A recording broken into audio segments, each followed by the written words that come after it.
तो ये नकलो छूट ना जाए, करते हैं कि नहीं?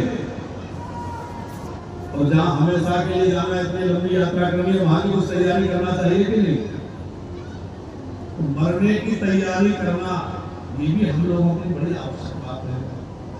इसलिए श्री सूजी महाराज कह रहे हैं कि राजा परीक्षित का प्रश्न है कि म्रियमान मनुष्य को क्या करना चाहिए।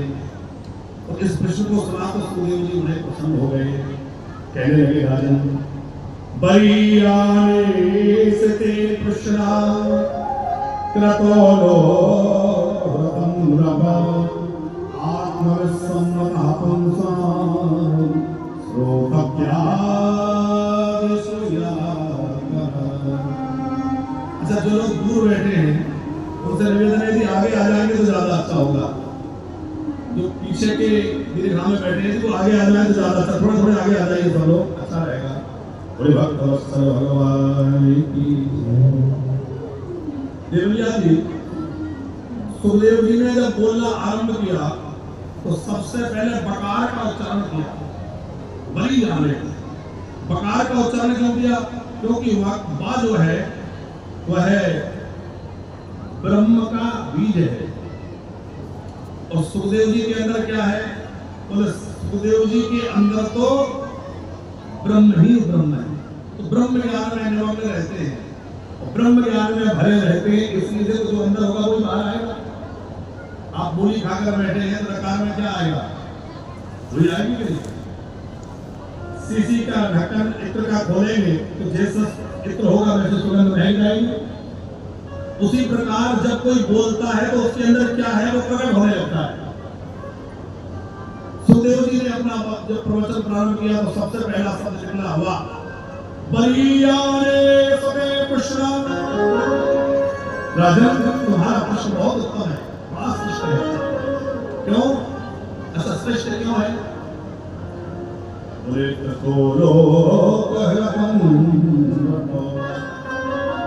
तुम्हारा जो प्रश्न है वो लोक हित के लिए है, इसलिए श्रेष्ठ है। इसका अर्थ है कि जो लोक हित की बात होगी, जो परमार्थ की बात होगी, संत उसी का आदर करेंगे। संतों के पास जाओ तो स्वार्थ के प्रश्न मत करो, संतों के शरण में जाओ तो परमार्थ के प्रश्न करो, लोक मंगल के प्रश्न करो, अपने आत्म कल्याण के प्रश्न करो, स्वार्थ भरे प्रश्न नहीं। आत्मविस्मृतः पुंसां श्रोतव्या विषया। सुखदेव जी बड़े प्रसन्न हुए, कह रहे हैं तुम्हारा प्रश्न उत्तम है। राजन सुनो, श्रोतव्या नृणाम सन्ति सहस्रशा अपश्यतात्मतत्त्वं रहेषु।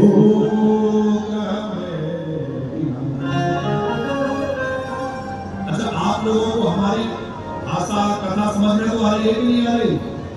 कितने लोगों को समझ में आ रही है? हाथ खड़ा करें। सबको समझ में आ रहा है ना? हम क्या ज्यादा बुंदेली नहीं जानते, तो सीधा सीधा हिंदी में जो हो गया। सुखदेव जी कह रहे हैं, राजन, व्यक्ति अपने जीवन में हजारों काम करता है, नृणाम सन्ति सहस्रशा, हजारों काम करता है, पर वह काम छूट जाता है जिसके लिए आए हैं। कभी विचार करना कि हम इस संसार में क्यों आए हैं? हवेली कोठी मकान बनाने के लिए आए हैं तो वो यहीं रह जाता है, पैसा जुटाने आए हैं तो वो भी साथ नहीं जाता। मर के जब हम जाएंगे तो हमसे ये नहीं पूछा जाएगा कि तुमने कितने मकान बनाए थे। पूछा जाएगा क्या ऊपर? ये नहीं पूछा जाएगा कि कितनी जमीन जायदाद थी, कितने खेत खरीदे, ये भी नहीं पूछा जाएगा। ये भी नहीं पूछा जाएगा कि आपने बच्चों को पढ़ा लिखा के डॉक्टर बनाया कि क्या किया। ये हमारा कर्तव्य सब करें, पर ये ऊपर नहीं पूछा जाएगा।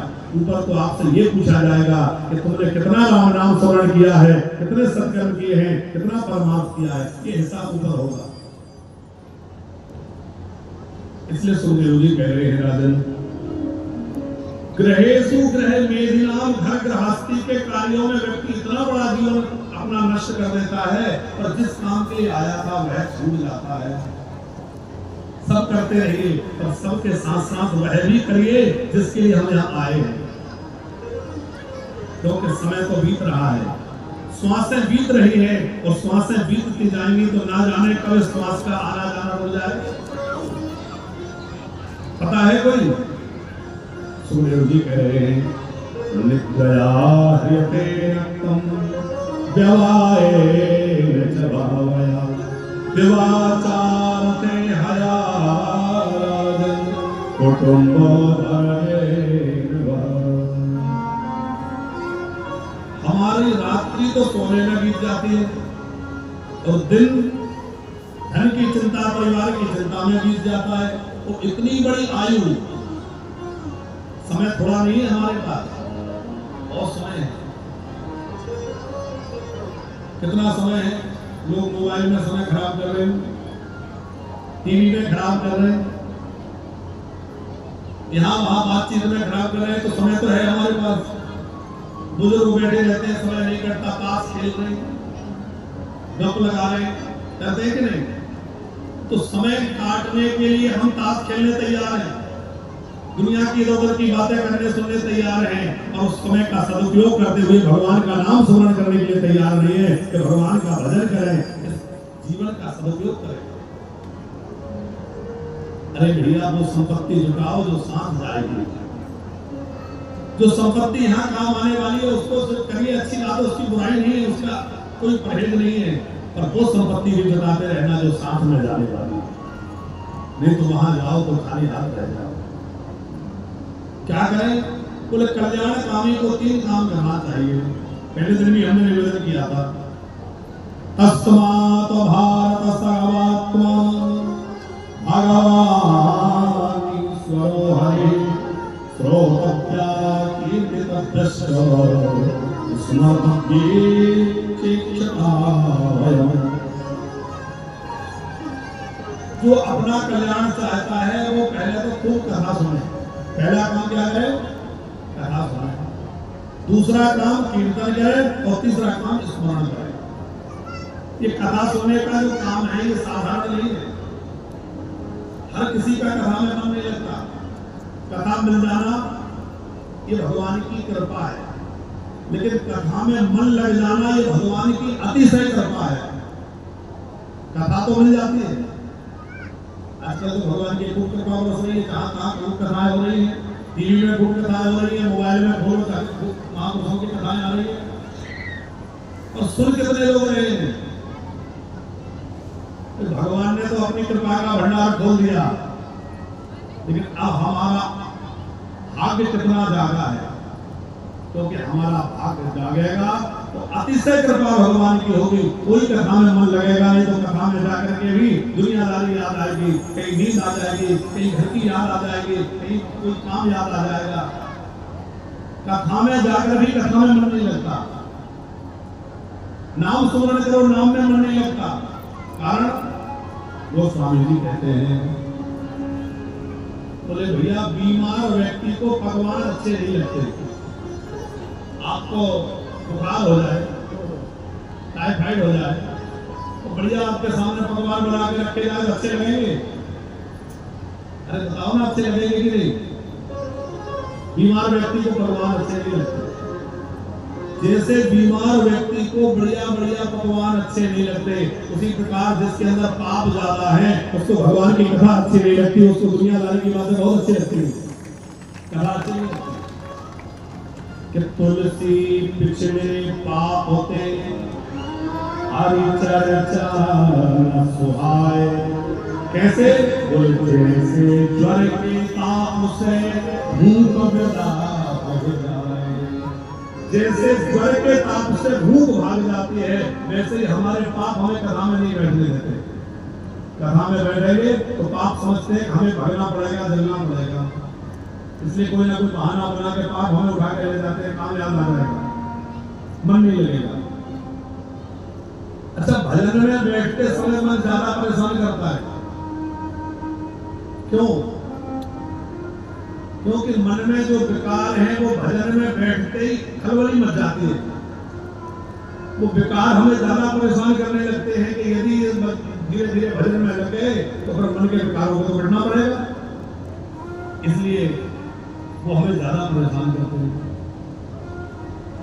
आप किसी मकान में घर में झाड़ू लगा रहे हो, बहुत धूल जमी है, तो बहुत धूल जमी है, झाड़ू लगाना आरंभ करेंगे तो क्या होगा? बोले जो धूल जमी थी वो पूरे घर में उड़ने लगेगी। तो पहले तो वो नीचे भूमि पर जमी थी, जैसे झाड़ू मारा तो वो पूरे में फैल गई।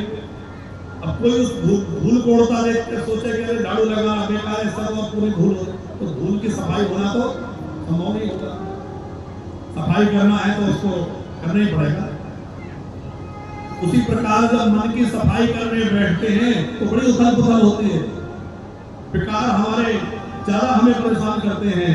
और यदि हम धैर्य पूर्वक बैठे रहेंगे तो निश्चित ही हमारे मन की सफाई हो जाएगी और मन निर्मल हो जाएगा, तो फिर हमारा मन खूब भजन में लगेगा, खूब कथा कीर्तन में लगेगा। सबसे पहला काम क्या करें? बोले खूब कथा सुने। अब कई लोग सोचते हैं हम तो इतना पढ़ लिए, इतना सुन लिए, हमें क्या सुनना है? कोई कितना भी ज्ञानी हो जाए, सही बताओ क्या भगवान शंकर से ज्यादा ज्ञानी हो जाएगा? बोले बाबा क्या करते हैं? भगवान शंकर निरंतर या तो कथा गाते हैं या कथा सुनते हैं, या तो पार्वती जी को कथा सुनाते हैं और नहीं तो सुनने के लिए चले जाते हैं। एक बार त्रेता युग आए, एक बार त्रेता युग आए, एक बार त्रेता युग आए, एक बार त्रेता युग आए।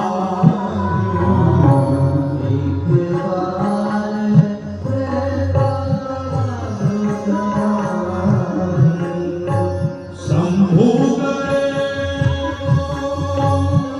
बजरे सिपाही, शंभु बजरे सिपाही, शंभु बजरे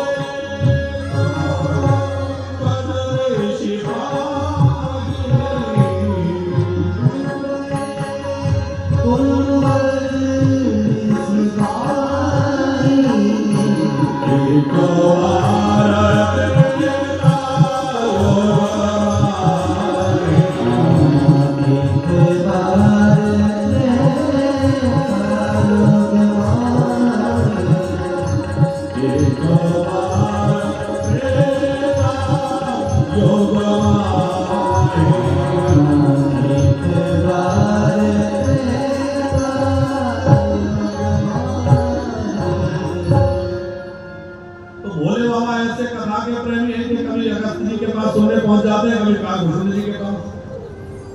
हनुमान जी कैसे कथा प्रेमी है? हनुमान जी महाराज कितने कथा के प्रेमी हैं देवलिया जी, कि जब लक्ष्मण जी का युद्ध मेघनाथ के साथ होना था, राम जी को थोड़ी चिंता हुई, लक्ष्मण अभी छोटा है, तो हनुमान जी को कहा कि तुम साथ में जाओ। हनुमान जी लक्ष्मण जी के साथ में गए और उधर इंद्रजीत मेघनाथ युद्ध में आ रहा था, तो रावण ने समझाया कि बेटा सबसे युद्ध करना तो उस लाल पूंछ वाले बंदर से दूर है, क्योंकि वो बड़ा खतरनाक है। मेघनाथ ने भी कहा कि पिताश्री क्या बताऊं, मैंने अनेक अस्त्र शस्त्र और शक्तियों का प्रहार लक्ष्मण पर करके देख लिया, पर सब निष्फल हो जाते हैं। क्यों? बोले जैसे ही मैं शक्ति का प्रहार करता हूं वो बंदर सामने आ जाता है, मेरी शक्तियों को निष्फल कर देता है। कौन बंदर? हनुमान जी महाराज। क्या किया जाए? रावण ने कहा कि तुम युद्ध करने जाओ, मैं उस वानर को युद्ध से अलग करने का कोई उपाय करता हूं। तो रावण ने क्या युक्ति लगाई कि नारद जी को बुलाया, देवर्षि नारद पधारे तो कहा कि आप युद्ध देखने जाइए और जाके तो हनुमान जी के साथ सत्संग करिए। तो देवर्षि नारद जो है युद्ध में पधारे और हनुमान जी ने जैसे देवर्षि नारद जी को आया हुआ देखा तो नारद जी के साथ बैठ कर सत्संग करने लगे। अब नारद जी कथा सुनाने लगे। तो नारद जी राम कथा सुनाने लगे और जहाँ राम कथा होती है हनुमान जी सब भूल जाते हैं। कैसे बैठ जाते हैं? हम लोग जैसे नहीं बैठते प्रभात में, आंख बंद करके प्रेम मग्न होकर हनुमान जी यत्र यत्र रघुनाथ कीर्तनम तत्र तत्र तथमस्तकांजलिं वास्तवाय परिपूर्णलोचनं मारुतिं नमत राक्षसान्तकम्। हनुमान जी महाराज जो है सरल नेत्रों से गदगद होकर के कथा सुनते हैं। अब नारद जी कथा सुनाते गए, हनुमान जी सुनते गए, तब तक मेघनाथ ने लक्ष्मण जी पर प्राण घातनी शक्ति का प्रहार कर दिया। लक्ष्मण जी